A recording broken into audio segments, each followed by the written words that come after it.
नमस्कार। उत्तराखंडी निवेदिता चैनल में आप सबका हार्दिक स्वागत और अभिनंदन। मेरे बुजुर्ग व्यूवर्स को मेरा सादर प्रणाम और छोटे नन्हे मुन्ने बच्चों को प्यार भरा आशीर्वाद। आप स्वस्थ रहें, दीर्घायु रहें, ऐसी मेरी भगवान गोपीनाथ के श्री चरणों में प्रार्थना है, कामना है। मोरल स्टोरी की सीरीज़ को आगे बढ़ाते हुए आज की मोरल स्टोरी का शीर्षक है मन के हारे हार है, मन के जीते जीत। एक बारी एक राजा रहता है। छोटा सा राज्य था उसका, लेकिन प्रजा सुख संपन्नता से थी। राजा से प्रजा बहुत खुश थी और राजा भी अपनी प्रजा के लिए हर संभव प्रयास करता था कि कैसे करके वो प्रजा का भली भांति पालन पोषण कर सके। समय बीतता है। राजा को किसी बड़े राजा की तरफ से युद्ध की चुनौती मिलती है। युद्ध की चुनौती मिलती है तो राजा परेशान होता है और अपने प्रधान सेनापति से सलाह मशवरा करता है कि फलाने राजा से हमको युद्ध की चुनौती आई है, हमें क्या करना चाहिए। जब प्रधान सेनापति ये बात सुनते हैं तो राजा से कहते हैं कि जिस राजा से हमको युद्ध के लिए चुनौती आई है वह राजा हमसे सैन्य बल में लगभग 5 गुना अधिक है। उसके पास और छोटे छोटे राज्यों का भी समर्थन है, इसलिए हमारी हार निश्चित है। अतः आपको अपनी हार स्वीकार कर लेनी चाहिए। राजा परेशान होता है अपने प्रधान सेनापति की बात सुन करके और चिंतन मनन करने लगता है। चिंतन मनन करते करते राजा एक सन्यासी के पास जाता है जो कि उसी राज्य में रहता था और राजा अपनी बात को सन्यासी से, जब भी राजा को कोई समस्या होती थी तो सन्यासी से कहता था। आज भी जब राजा सन्यासी के पास जाता है तो सन्यासी राजा से उनके आने का कारण पूछते हैं। राजा सन्यासी को अपनी बात बताता है कि हमारे राज्य के लिए ऐसी चुनौती आई है और ये भी साथ में बताता कि प्रधान सेनापति ने कह दिया है कि हमको हार स्वीकार कर लेनी चाहिए, क्योंकि जिस राजा ने हमको चुनौती दी है वो सैन्य बल में हमसे बहुत अधिक है। सन्यासी राजा की बात को धैर्य से सुनते हैं और कहते हैं कि सबसे पहले तो आप ये कीजिए कि जो आपके प्रधान सेनापति हैं उनको बंदी बना दीजिए और कारागार में डाल दीजिए। राजा सन्यासी से पूछते हैं कि आप इस तरह से क्यों कह रहे हैं। सन्यासी कहते हैं कि इस तरह से मैं इसलिए कह रहा हूँ कि जो नकारात्मकता आपके प्रधान सेनापति फैला रहे हैं, अगर आप उनको बंदी गृह में डाल देंगे तो वो नकारात्मकता फैलना बंद हो जाएगा। राजा सन्यासी से पूछते हैं, अगर मैं अपने प्रधान सेनापति को ही बंदी बना दूंगा तो फिर हमारे सेना की अगुवाई कौन करेगा, फिर तो युद्ध लड़ना हमारे लिए असंभव हो जाएगा।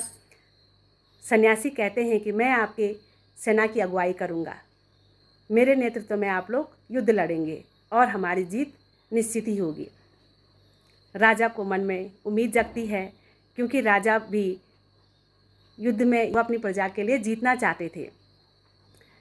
राजा प्रधान सेनापति को बंदी बना देते हैं और सन्यासी की अगुवाई में युद्ध लड़ने की तैयारी करते, अपने सैन्य बल को इकट्ठा करते हैं और युद्ध लड़ने की तैयारी करते हैं।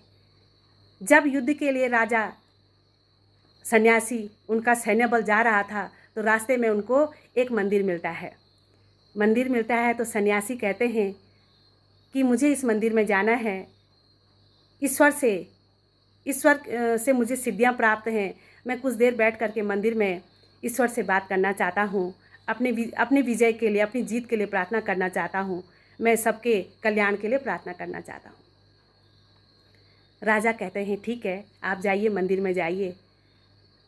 सन्यासी कुछ देर मंदिर में बैठते हैं और फिर वापस आते हैं।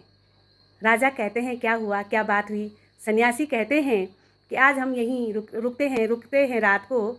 ऐसा मंदिर में मुझे आश्वासन मिला है कि आप लोग यहीं रुकिए, और यदि रात होते ही इस मंदिर में एक उजाला उत्पन्न होता है तो हमारी जीत निश्चित है।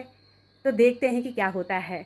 सभी लोग रात्रि वहीं विश्राम करते हैं और देखते हैं कि जैसे ही रात होती है मंदिर में उजाला उत्पन्न हो जाता है। अगली सुबह उठते हैं, युद्ध में जाते हैं। 3-4 दिन का भीषण युद्ध चलता है और ये छोटे का राजा एक सन्यासी की अगुवाई में युद्ध जीत जाता है। जब वापस आते हैं, युद्ध जीत करके वापसी होती है अपने राज्य की ओर, तो फिर वही मंदिर बीच में पड़ता है।